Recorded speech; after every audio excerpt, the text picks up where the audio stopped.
Well, that's no better a solution than any of the others, is it?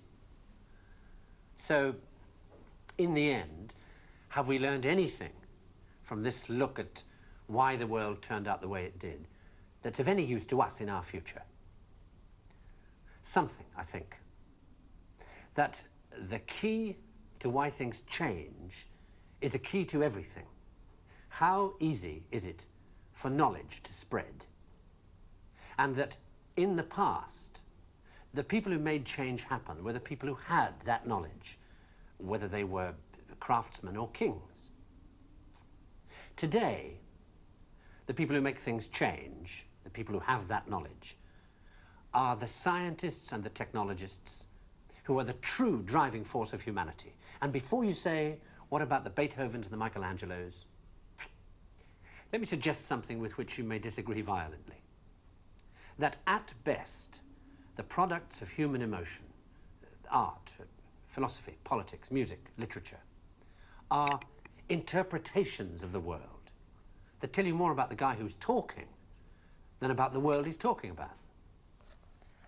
Second-hand views of the world, made third-hand by your interpretation of them.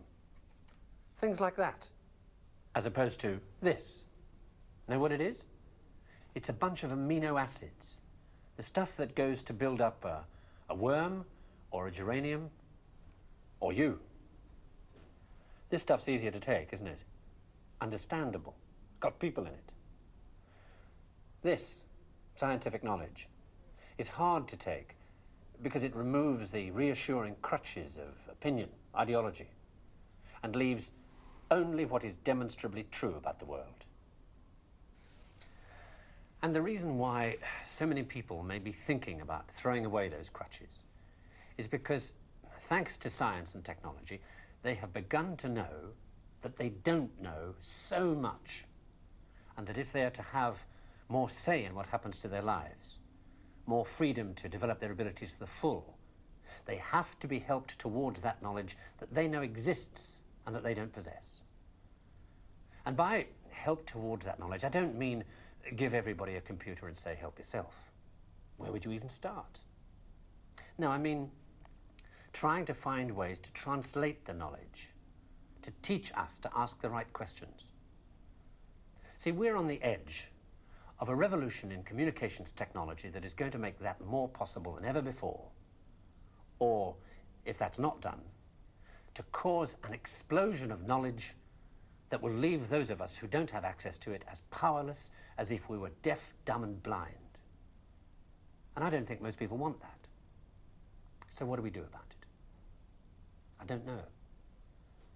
But maybe a good start would be to recognize within yourself the ability to understand anything, because that ability is there, as long as it's explained clearly enough.